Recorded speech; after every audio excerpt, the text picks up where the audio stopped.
آج جمعہ کی نشست میں ہم یہ جاننے کی کوشش کریں گے کہ اسلام نے نام رکھنے کے بارے میں کیا تعلیمات دی ہیں۔ ایک مسلمان کو یہ جاننا بھی ضروری ہے کہ وہ اپنے بچوں کے نام کیسے رکھیں۔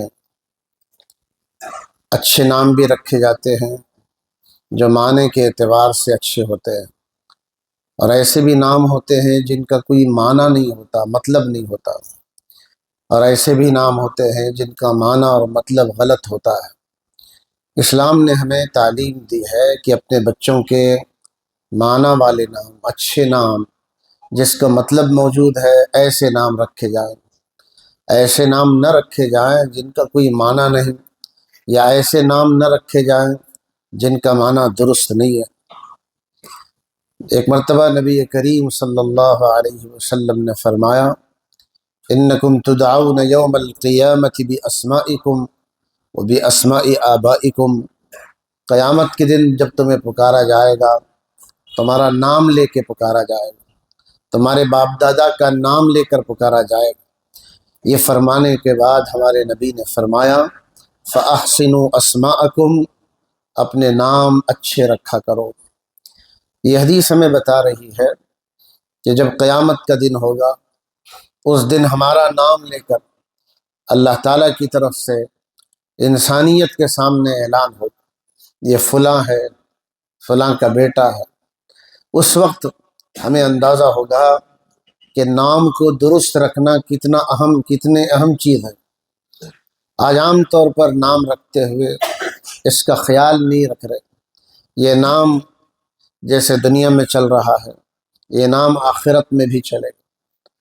یہ حدیث بتا رہی ہے قیامت کے دن جب تمہیں پکارا جائے گا، تمہارا نام بھی لیا جائے گا، تمہارے باپ دادا کا نام لیا جائے گا۔ یہ فرما کر ترغیب دی حضور نے، فاحسنوا اسماءکم، اپنے نام تم صحیح رکھا کرو۔ ایک حدیث میں ہے کہ حق الولد علی الوالد ان یحسن اسمہ ویحسن ادبہ، حق الولد علی الوالد ان یحسن اسمہ ویحسن ادبہ، ایک باپ پر حق ہے بچے کا کہ اسے اس کا نام اچھا رکھے، اس کو ادب سکھائے۔ کہ یہ باپ کی ذمہ داریوں میں سے ایک ذمہ داری ہے کہ بچے کو ادب سکھائے، اچھائی کی تعلیم دے، برے بھلے کی تمیز سکھائیں۔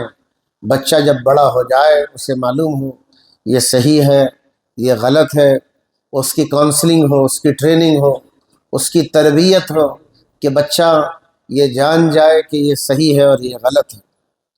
یہ حدیث بھی ہمیں بتا رہی ہے کہ باپ کا حق بنتا ہے بچے پر کہ بچے کا نام صحیح رکھے۔ بچہ پیدا ہوا ہے، وہ ناسمجھ ہے، باپ تو سمجھدار ہے، ماں تو سمجھدار ہے، رشتہ دار اس کے ذمہ دار سمجھدار ہیں، انہیں چاہیے کہ یہ ہونے والے بچے کا نام صحیح رکھیں اور اچھا رکھیں۔ ایک مرتبہ ہمارے نبی صلی اللہ علیہ وسلم نے فرمایا، اول ما ينحل الرجل ولده اسمہ، سب سے پہلا تحفہ جو باپ اپنے بیٹے کو دیتا ہے وہ نام کی شکل میں۔ جو بچہ پیدا ہوا ہے اس کو کیا گفٹ دیا جائے گا؟ ایک باپ، ایک ماں پیدا ہونے والے بچے کو سب سے پہلے جو گفٹ دیتے ہیں وہ نام کی شکل میں دیتے ہیں۔ پھر حضور نے فرمایا، فَلْيُحْسِنْ اسْمَهُ، چاہیے کہ اچھا نام رکھا کرے۔ اس ذمہ داری کو عام طور پر ہم یہ سمجھتے ہیں کہ ہمارے بچے کا نام یونیک، کسی کا ایسا نام ہونا ہی نہیں چاہیے۔ یونیک اصل نہیں ہے، اصل یہ ہے کہ نام کا مطلب اور معنی درست ہونا چاہیے اور نام اچھا ہونا چاہیے۔ نام کیسے رکھنا چاہیے اور کیا رکھنا چاہیے؟ ہمارے نبی صلی اللہ علیہ وسلم نے فرمایا، تسموا باسماء الانبیاء، انبیاء کے ناموں پر تم اپنے بچوں کے نام رکھا کرو۔ سارے انبیاء کے نام قرآن مجید میں موجود نہیں، چند نام ہیں، تقریباً اگر گنے بھی جائیں تو 25 سے زیادہ نام نہیں ملتے۔ حضور نے یہ نصیحت کی، تسموا باسماء الانبیاء، اپنے بچوں کے نام انبیاء کے ناموں پر رکھو۔ اللہ کو کون سے نام پسند ہیں؟ وَأَحَبُّ إِلَى اللَّهِ وَأَحَبُّ الْأَسْمَاءِ إِلَى اللَّهِ تَعَالَى عبد اللہ و عبد الرحمن، اللہ کو جو نام سب سے زیادہ پسند ہیں وہ عبداللہ ہے، وہ عبد الرحمن ہے۔ گویا جو نام اللہ کو سب سے زیادہ پسند ہے اس میں عبدیت کا اظہار ہوتا ہے۔ اسی لیے علماء فرماتے ہیں کہ جب آدمی نام رکھے تو سب سے بہترین نام اللہ کے نام، فَلَهُ الْأَسْمَاءُ الْحُسْنَى، سب سے بہتر نام بتاؤ کس کے؟ اللہ کے نام۔ أَيَّمَّا تَدْعُو فَلَهُ الْأَسْمَاءُ الْحُسْنَى، تم اللہ کو اللہ کہہ کر پکارو، رحمان کہہ کر پکارو۔ قُلِ ادْعُوا اللَّهَ أَوِ ادْعُوا الرَّحْمَٰنَ، تم اللہ کو اللہ کہہ کر پکارو یا رحمان کہہ کر پکارو۔ ایما تدعو، اللہ کو جس نام سے بھی پکارو گے، فلہ الاسماء الحسنی، اچھے نام تو اللہ ہی کے ہیں۔ اسی لیے علماء فرماتے ہیں اللہ کے جتنے صفاتی نام ہیں ان نام سے پہلے عبد لگایا جائے۔ عبد کا معنی بندہ ہے، جیسے اللہ کا نام حقیقی نام اللہ کا اللہ ہے، اس کے پہلے عبد لگائیے، عبداللہ بن گیا۔ رحمان اللہ تعالیٰ کا صفاتی نام ہے، تو رحمان سے پہلے عبد لگایا جائے، عبد الرحمن ہو گیا۔ اللہ تعالیٰ کے صفاتی نام میں الغفار ہے، اس کے پہلے عبد لگا دیا جائے، عبد الغفار ہوگا۔ سب سے زیادہ اللہ تعالیٰ کو جو نام پسند ہے وہ ایسے نام ہیں جن سے پہلے عبد لگایا جائے، اس کے بعد اللہ کا حقیقی نام یا صفاتی نام۔ پھر دوسری بات حضور نے فرمایا وَأَصْدَقُهُ حَارِثٌ وَحَمَّامٌ، سب سے زیادہ سچے نام حارث و حمام ہیں۔ وَأَقْبَحُهَا حَرْبٌ وَمُرَّةٌ، سب سے برے نام جو رکھے جاتے ہیں وہ حرب ہے اور مرہ۔ حضور کے زمانے میں کچھ لوگ اپنے بچوں کے نام حرب رکھتے تھے، حرب کے معنی جنگ کے، مرہ کے معنی کڑوے کے۔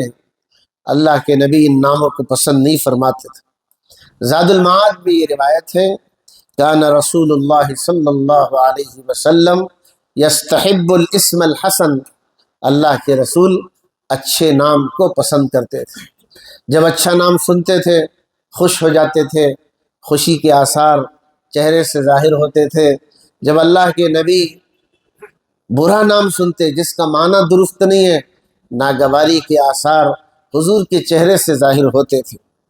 ایک مرتبہ ہمارے نبی نے نصیحت فرمائی من ولد لہ ولد، جس کو بچہ پیدا ہو جائے، اللہ تعالیٰ جس کو بچہ دے دے، فلیحسن اسمہ، سب سے پہلے اس بچے کا اچھا نام رکھے، وادبہ، پھر اسے ادب سکھائے، فاذا بلغ، جب بچہ بالغ ہو جائے، فلیزوجہ، بالغ ہونے کے بعد بچے کی شادی کی فکر کریں، جتنے جلد شادی کر سکتے ہیں کریں۔ فاذا بلغ ولم یزوجہ، بچہ بالغ ہو گیا، باپ نے ذمہ داری کو نہیں ادا کیا، نکاح نہیں کیا، فاصاب اثما، بالغ ہونے کے بعد بچے سے گناہ ہو گیا، فانما اثمہ علی ابیہ، یہ گناہ اس کے باپ کے نام اعمال میں لکھا جائے۔ یہ حدیث ہمیں بتا رہی ہے کہ ماں باپ کی ذمہ داریاں کیا؟ ماں باپ کی ذمہ داریاں حسن ادب سکھانا بھی ہے، اچھی تربیت کرنا بھی ہے، بچوں کے اچھے نام بھی رکھنا ہے۔ سوال یہ ہے کہ یہ نام کیوں رکھے جاتے ہیں؟ اس کا ایک سمپل جواب یہ ہے، نام پہچان کے لیے رکھے جاتے ہیں، انسان کی پہچان کے لیے رکھے جاتے ہیں۔ دنیا میں یہی کانسیپٹ ہے کہ دنیا میں نام جو رکھے جاتے ہیں وہ پہچان کے لیے رکھے جاتے ہیں، مگر اسلام میں نام کا اتنا ہی کانسیپٹ نہیں ہے۔ نام کا کانسیپٹ اسلام میں یہ ہے کہ یہ پہچان کے لیے بھی ہے، مذہب کی آئیڈینٹی کے لیے بھی، اس سے مذہب کی شناخت ہونی چاہیے۔ اب دیکھیں گے کچھ لوگ ایسے نام رکھ رہے ہیں جو کامن ہونا چاہیے، ہمارا بچہ مسلمان نہ لگے، حالانکہ اسلام میں کانسیپٹ ہے کہ بچے کا نام صرف پہچان کے لیے نہیں ہے، مذہب کی شناخت اور آئیڈینٹی کے لیے، دین کی علامت اور لوگوں کے لیے۔ فکر اور عقیدے کے اظہار کے لیے کہ یہ کس عقیدے سے تعلق رکھنے والا، کہ یہ عیسائی ہے، یہ ہندو ہے، یہ مسلمان ہے۔ نام کے ذریعے فکر کا اظہار، عقیدے کا اظہار، مذہب کی آئیڈینٹی، دین کی علامت اور ذاتی پہچان یہ ہے۔ ہمارے یہاں بعض لوگ قرآن مجید سے نام رکھنے کا شوق رکھتے۔ ایک خاتون نے اپنے بچے کا نام لمن تشا رکھا۔ علماء سے معلوم کر لے یہ لمن تشا قرآن میں ہے، یہ نون ہے یا ورب ہے؟ گرامیٹکلی نون ہونا چاہیے۔ ایک نے بچی کا نام وریشا رکھا، ذرا اس کا معنی تو دیکھ لیں۔ ایک خاتون تھی جس کو ایک کے بعد ایک 3 لڑکیاں ہوئی۔ جب پہلی لڑکی ہوئی اس نے سورہ کوثر کا انتخاب کیا کہ میں اپنے بچوں کے نام سورہ کوثر سے رکھوں، چونکہ پہلے لڑکی پیدا ہوئی ہے۔ انا اعطیناک الکوثر، اس نے پہلی بچی کے نام کوثر رکھا، یہ تو ٹھیک تھا۔ پھر دوسری لڑکی ہی پیدا ہوئی تو اس نے فصلی لربک وانحر، اب ونہر دوسری بچی کا نام رکھا۔ یہ قربانی کے معنی میں ہے، یہ نون نہیں ہے، یہ ورب ہے۔ پھر تیسری بھی لڑکی پیدا ہوئی، ان شانئک هو الابتر، بیٹی کا نام ابتر رکھا۔ ابتر کے معنی دنیا کا سب سے بدترین انسان۔ یہ ابو لہب کے لیے اتری ہوئی آیت تھی کہ ظاہر ہے قرآن سے نام رکھ رہے ہیں، ذرا یہ تو معلوم ہونا چاہیے بھئی قرآن میں استعمال ہوا ہے۔ اس طرح کے بہت سے نام قرآن میں استعمال ہوئے، جیسے قرآن میں حمار کا لفظ استعمال، کوئی ہے جو اپنے بچے کا نام گدھا رکھنا چاہے۔ قرآن مجید میں کلب کا نام استعمال ہوا، کوئی ہے جو اپنے بچے کو کتا کہہ کر پکارنا چاہتا ہے۔ قرآن مجید میں لفظ خنزیر کا بھی استعمال ہوا، قرآن میں لفظ بقرہ کا استعمال ہوا کہ بچی پیدا ہوئی نام بقرہ رکھ دیا، گائے۔ پھر قرآن مجید میں بہت سے نام ہیں، فرعون کا بھی نام ہے، کیا بابرکت نام سمجھ کر رکھیں گے؟ حامان کا بھی نام ہے، کیا اس کو بابرکت سمجھیں گے؟ حضرت عمر نے اپنی بیٹی کا نام عاصیہ عین سے رکھا تھا۔ عاصیہ کہتے ہیں عین سے نافرمان۔ اللہ کے نبی صلی اللہ علیہ وسلم کو خبر ملی، حضور نے اس بچی کا نام بدل کر جمیلہ رکھا۔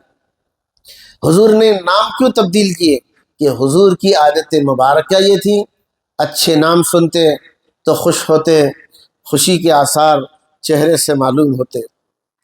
کوئی غلط نام سنتے، ناگواری کا اظہار چہرے سے ہوتا، پھر آپ نام بدلتے تھے۔ اللہ کے نبی صلی اللہ علیہ وسلم کسی صحابی کو کسی علاقے کا گورنر بنا کر بھیجتے تھے تو پہلے نام پوچھتے تھے، نام پسند آتا تو خوش ہوتے، نام پسند نہ آتا تو چہرے سے ظاہر ہوتے۔ حضور مدینہ تشریف لائے تو مدینے کا نام پہلے یثرب تھا، حضور نے ہی نام یثرب سے بدل کر کے مدینہ رکھا۔ یثرب کے معنی درست نہیں تھے، اس لیے اللہ کے نبی نے یثرب شہر کا نام مدینہ رکھا۔ آج بھی لوگ اسے مدینہ منورہ سے، طابہ اور طیبہ سے یاد کرتے۔ یہ ساری روایتیں ہمیں بتا رہی ہیں کہ اسلام نے ہمیں نام رکھنے کے اصول اور ضابطے بھی سکھائے۔ نام ایسا ہو جو اللہ رسول کو پسند ہو، اللہ رسول کو ایسے نام پسند ہیں جس کا معنی صحیح ہو، جس کا درست ہو، جس کا معنی صحیح اور درست نہیں ہے۔ اللہ رسول کو ایسے نام پسند نہیں۔ اللہ تعالیٰ عمل